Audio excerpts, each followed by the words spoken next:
June 17, 2011. The last person to see them alive was a fisherman near Henningsvær. 2 people, 1 sailboat. Heading into Vestfjorden waters under clearing skies, the Arctic wind had calmed. Conditions were perfect. They radioed their position at 14:32. Then silence. On the deck of their abandoned car at Svolvær harbor, 2 packed suitcases, passports, a wedding photo in a waterproof sleeve. Everything ready for their return. Everything except them, the Lofoten Islands, where mountains rise vertical from water, where currents collide between islands, where the Norwegian Sea hides depths that swallow light, sound, and certainty. A 32-foot sailboat, experienced sailors. Equipment checked. Route logged, gone. How does a couple vanish in waters traveled by hundreds of boats daily? How does a white sailboat with red sails disappear from one of Norway's most monitored coastlines? The question echoed through Lofoten for 12 years, until multi-beam sonar pierced the darkness of Vestfjorden and revealed what currents and depth had concealed from every search that came before.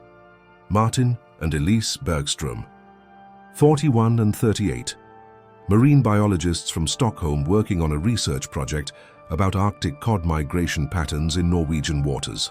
They'd spent 3 months in Lofoten, collecting data, falling in love with the island's brutal beauty. The Ventana was their research vessel and home.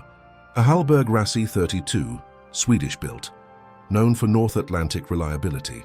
They'd sailed her from Stockholm to Lofoten, through storms that would terrify most sailors. The boat had become an extension of their work, equipped with sonar equipment, water sampling gear, GPS chart plotters.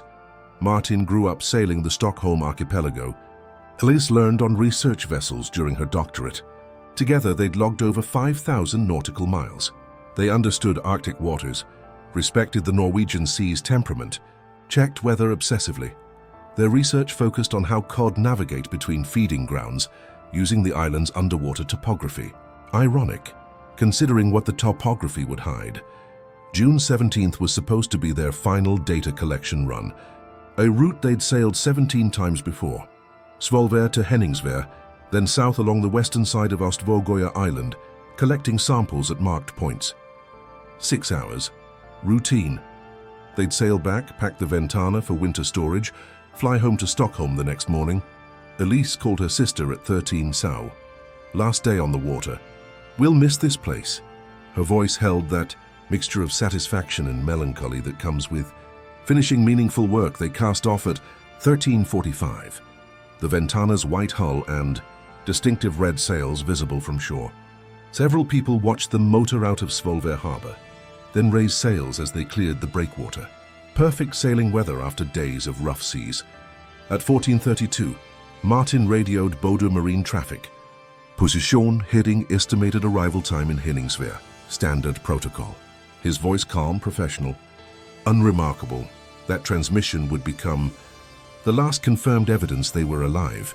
But there was something about the route they'd logged that day, the specific coordinates they'd marked for their final sampling point, that nobody questioned until sonar revealed why the Ventana never returned. So a detail overlooked because it was so routine, so familiar, so completely ordinary. And the Ventana was overdue. 40 minutes past their estimated arrival in Henningsvær, 17:30. Elise's sister called. No answer. She called the harbour master in Svolvær. The Ventana hadn't returned. Its alarm raised. Norway's Joint Rescue Coordination Centre activated. Lofoten waters might seem calm, but conditions shift brutally fast. 40 minutes could mean everything. 8:15. Sea King helicopter airborne from Bodø. Radio calls on all emergency frequencies. No response from the Ventana. 8:45. The helicopter reached their planned route. Visibility unlimited. Sea state calm. Perfect conditions for spotting a white sailboat with red sails against dark water. Nothing. Banning to 30. Coastal rescue vessels from Svolvær and Henningsvær converging on the search area. The Norwegian Sea's surface, empty. Not a sail, not debris, not a distress beacon signal. Teak. First theory, medical emergency. Perhaps they'd changed course, headed for nearest port. Radio failed. Teams checked every harbor between Svolvær and Bodø. The Ventana wasn't there. C-130. Expanded search. now covering 200 square nautical miles, more helicopters, fishing boats volunteering, everyone searching for distinctive red sails that should be impossible to miss. Midnight, still nothing. The impossibility settling in. How does a sailboat vanish in calm waters during endless Arctic daylight? This was June in Lofoten. The sun barely dipped below the horizon. Visibility remained perfect. Maximum dawn, though it never really got dark. Renewed aerial search, thermal imaging for heat signatures. Nothing but cold water. Arg. 12 hours missing. The search now covered 600 square nautical miles. The Sea King had flown grid patterns so tight they could spot a floating life jacket. Nothing. Theory shifted. Sudden, catastrophic failure. Hull breach, rapid sinking. But the Ventana carried an EPIRB emergency beacon. It should activate automatically when submerged, transmitting location via satellite.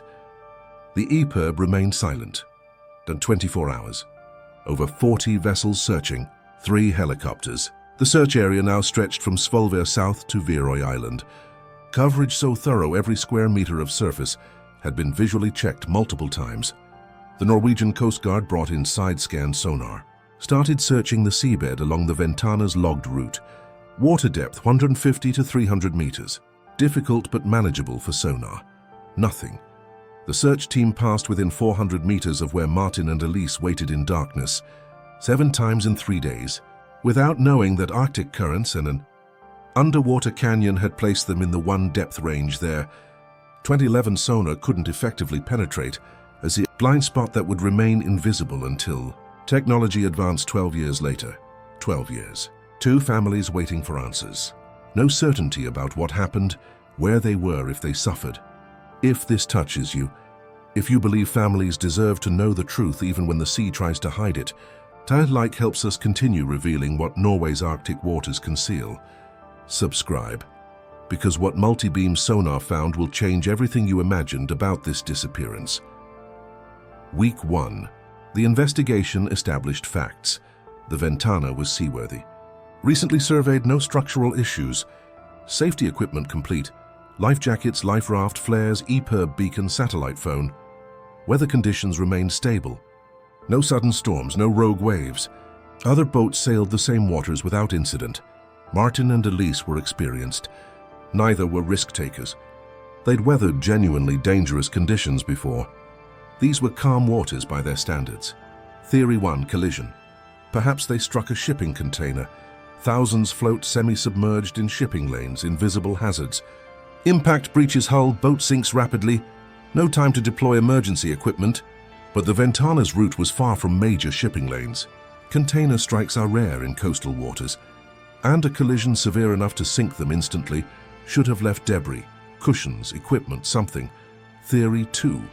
Medical crisis leads to navigation failure. Perhaps Martin suffered a heart attack. Elise tried to help him. Boat drifted, ended up grounded on rocks somewhere remote. Search teams checked every shoreline, every skerry, every possible grounding point within 50 nautical miles. Lofoten's coastline is monitored constantly. Fishermen, tourists, locals. A grounded sailboat with red sails would be reported within hours. The geography itself was an enemy. Lofoten's waters hide complexities. Underwater mountains rising to within meters of the surface, trenches dropping to 500 meters, current patterns that shift with tides. The continental shelf runs close to the islands. The water goes from 100 meters to 2,000 meters depth within short distances. Vestfjorden, the fjord between Lofoten and mainland Norway, has currents that can reach 3 knots during tidal changes, strong enough to move a drifting sailboat miles from its last known position. The investigation deployed everything available in 2011, side-scan sonar, magnetometers to detect the Ventana's metal keel, drift modeling to predict where currents might have carried them. Divers checked areas where depth allowed. ROVs explored deeper zones where bottom contours suggested a sailboat might rest. Nothing. 3 weeks. The active search scaled back. The Ventana and its crew were officially missing, presumed lost at sea. But here's what defeated every search effort. Evidence kept appearing and disappearing like the Arctic sun. Each new finding revealed something. Martin's sailing gloves found floating near Henningsvær, fuel slick detected southeast of their last position. But each clue contradicted the others.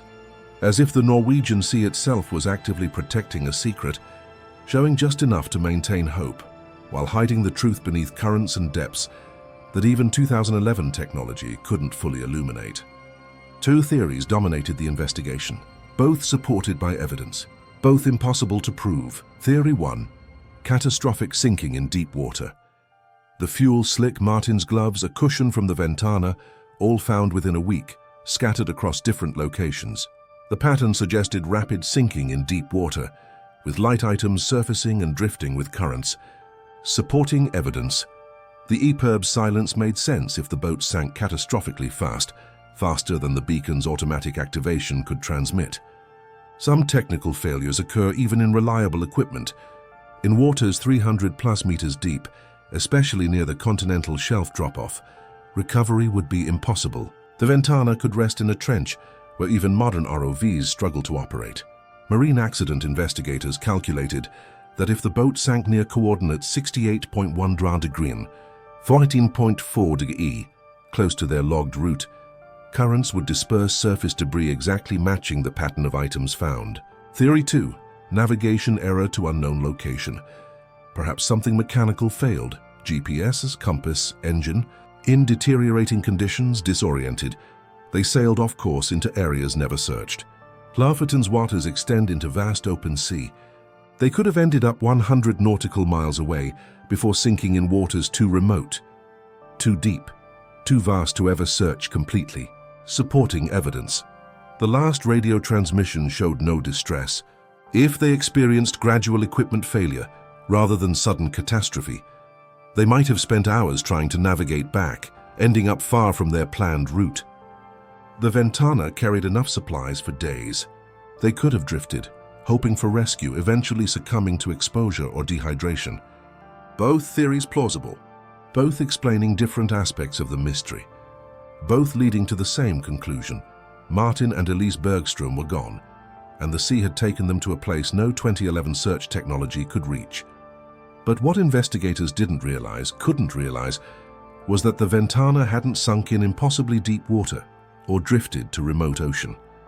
The boat rested at 182 meters depth, exactly 2.3 nautical miles from Svolvær harbor, in an underwater canyon whose steep walls and depth made it invisible to side-scan sonar patterns used in 2011. The technology needed to see into that specific underwater topography wouldn't exist for another decade. Two theories, both logical, both wrong, and both would remain unchallenged until 2023, when multi-beam sonar mapping revealed what was impossible to imagine in 2011, that the Ventana never left the search area at all. September 2023, 12 years later, the Norwegian Hydrographic Service was updating nautical charts of Vestfjorden. Standard procedure: remap the seabed using modern multi-beam sonar, identify any changes in underwater topography that could affect navigation safety. Multi-beam sonar differs fundamentally from 2011 side-scan technology.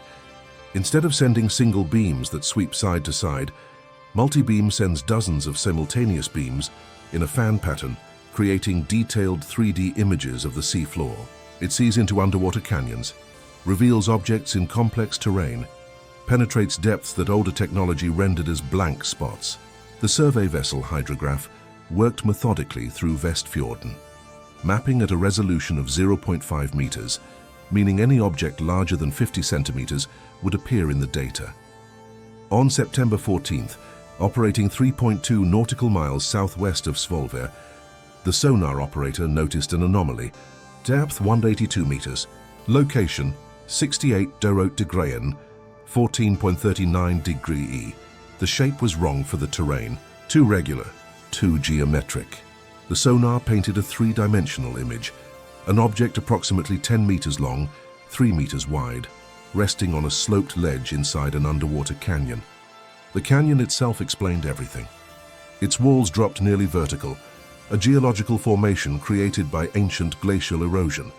The 2011 side-scan sonar, sweeping horizontally, would see only the canyon's upper edges.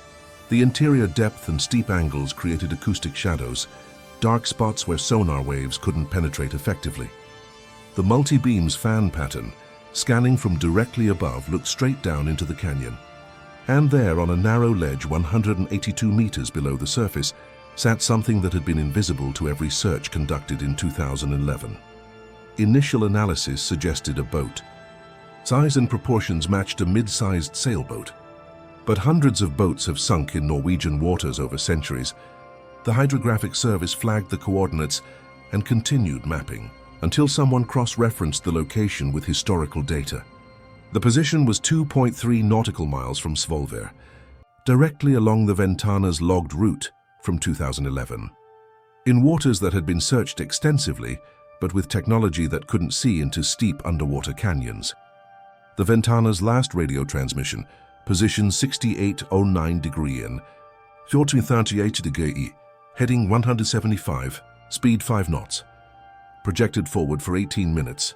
The time between that transmission and when they should have reached Henningsvær places them exactly over the canyon, September 18th. The Norwegian Coast Guard deployed a ROV. The remote vehicle descended into darkness, lights cutting through water that hadn't seen sunlight in millions of years. At 182 meters, the ROV's camera focused, a white hull.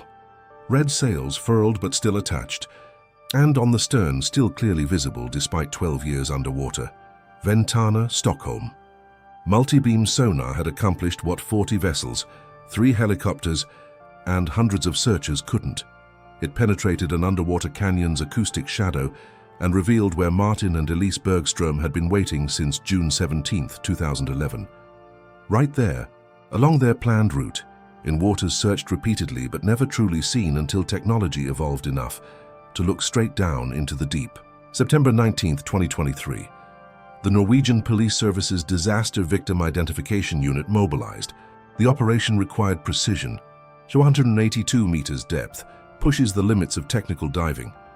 At that depth, nitrogen narcosis affects judgment. Decompression requirements make even brief dives last hours. The decision: use ROVs for initial assessment, then saturation divers if human intervention was required. September 21st.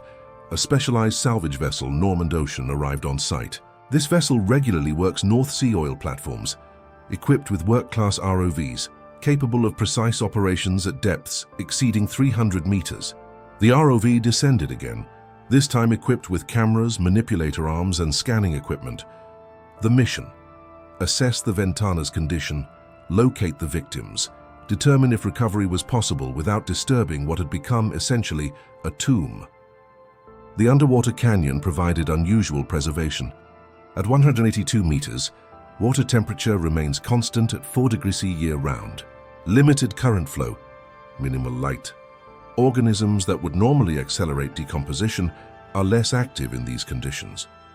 The ROV's manipulator arm carefully cleared silt from the cockpit area. High-definition cameras recorded everything. The footage would be analyzed by investigators, but the immediate question was simpler. Were Martin and Elise still aboard? The initial examination confirmed both victims remained in the sailboat's cabin. The team made the decision: recover the entire vessel with victims in place. More respectful, more thorough for investigation. Technically challenging, but the Normand Ocean's crane system could handle it. September 24th, recovery operation began. Specialized lifting straps passed beneath the Ventana's hull. The boat rested at a 15-degree angle on the canyon ledge, meaning the lift required precise balance to prevent shifting that might damage the hull or disturb the victims. 4 hours to properly secure the rigging. Then slowly, 3 meters per minute, the crane began lifting. At 100 meters depth, the first decompression stop. Even inanimate objects being raised from deep water must ascend slowly to prevent damage from pressure changes. At 50 meters, another hold. The Ventana swaying gently in the current, suspended between the darkness it had occupied for 12 years and the surface it hadn't seen since 2011. Coordinates: 68.8 degree in, 1439 degree depth, decreasing. Distance from Svolvær 2.3 nautical miles. There the truth was minutes from being fully exposed. 11:47 a.m. September 24th, 2023.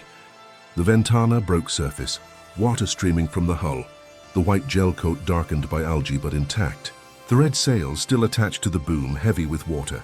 And on the stern, the name that families had whispered in grief for 12 years, Ventana. The boat was lifted onto the Normand Ocean's deck. A tent erected around it immediately, both for weather protection and to maintain dignity.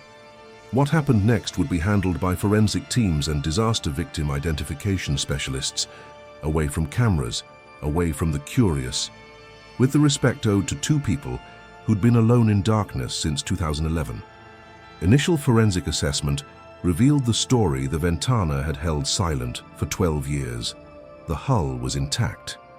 No collision damage, no breach. The boat hadn't sunk from impact or structural failure. The sails were furled but not secured properly, suggesting they'd been brought down quickly, perhaps in response to changing conditions. In the cabin, the investigation found Martin and Elise together. Their remains showed no signs of trauma, no indication of panic or struggle. Both were dressed in foul weather gear. Safety harnesses were clipped to the cabin's jacklines, proper procedure. The boat's instruments told the technical story. The GPS showed their position, exactly where the sonar would find them 12 years later. The depth sounder read 187 meters. At the time it stopped functioning. The radio set to emergency channel 16, microphone still clipped in its holder. The bilge pump had failed. A small mechanical failure, the kind that happens on boats constantly, usually meaning nothing more than manual pumping until you reach port. But the bilge had filled slowly with water, not from hull breach but from a loosened through-hull fitting, a 2-centimeter opening where a seawater intake connects to the engine cooling system. The water came in slowly, not fast enough to cause immediate alarm, just steady. They would have noticed, started the bilge pump, found it unresponsive. Tried the manual pump, but by then the water had reached the batteries, shorting electrical systems. Radio dead. Engine won't start. GPS powered down. In calm seas, this would be manageable. But Vestfjorden has currents. The Ventana, sails furled, engine dead, was drifting. And the current was pushing them directly toward the underwater canyon, the geological anomaly they'd sailed over 17 times before without incident. The boat drifted over the canyon edge. Water weight in the bilge made her stern heavy. She went down stern first, descending 182 meters to rest on the narrow ledge that would hide her from every search effort in 2011. Multi-beam sonar revealed where Martin and Elise had been. But the final moments, the exact sequence, the conversation they had as systems failed and drift turned to sinking, that remained between them and the Norwegian Sea. Some answers came back to the surface. Others stayed in the canyon's darkness, preserved but forever private in the cold waters of Vestfjorden. The recovery brought closure to families who'd lived 12 years without certainty. Martin's parents, both in their 80s, had never stopped hoping. Elise's sister, who'd made that final phone call, could finally complete the grieving process that had been suspended in painful ambiguity. The Swedish and Norwegian maritime authorities conducted thorough investigations. The through-hull fitting failure was traced to maintenance timing. The fitting had been due for replacement within the next month. A small oversight. Fatal consequence. The bilge pump failure was mechanical. A worn-out impeller that should have been replaced during the previous service. 2 minor maintenance items. Either alone would have been survivable. Together, in that specific location, they created the circumstances for tragedy. After the Bergströms, new protocols were implemented for research vessels operating in Norwegian Arctic waters. Redundant bilge systems became mandatory. Emergency beacon testing before each voyage. Enhanced through-hull fitting inspection schedules. The Lofoten Islands sailing community placed a memorial at Svolvær Harbor. A simple bronze plaque with Martin and Elise's names, dates and the words "lost to the sea, returned by technology," remembered by those who sail these waters. But the deeper questions linger in typical Nordic ambiguity. If the 2011 search had deployed multi-beam sonar, would the Ventana have been found immediately? The technology existed, but wasn't standard equipment for rescue operations. If Martin had called for help earlier, before the radio died, if they'd scheduled that maintenance 1 month sooner. The canyon that hid them was mapped after their recovery. It appears on updated charts now. A named feature, Ventana Canyon. Other boats pass over it daily, their depth sounders showing the sudden drop from 120 meters to 300 meters. unaware that a narrow ledge 182 meters down once held a secret the Norwegian sea kept for 12 years. Answers were found about where and how, but the weight of small decisions, the randomness of that specific canyon being in that specific location, the narrow margin between survival and tragedy, those truths remain suspended in Lofoten's eternal Arctic light. The Bergström case teaches that in the age of satellite tracking and digital communication, geography still holds power over technology's reach. The assumption that everything can be found crashes against the reality of underwater terrain complex enough to hide a 10-meter boat for 12 years within sight of shore.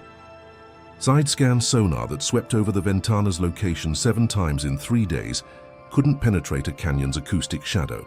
GPS that showed their exact position meant nothing once electrical systems failed. Emergency beacons designed for every scenario didn't account for the specific circumstances of their sinking.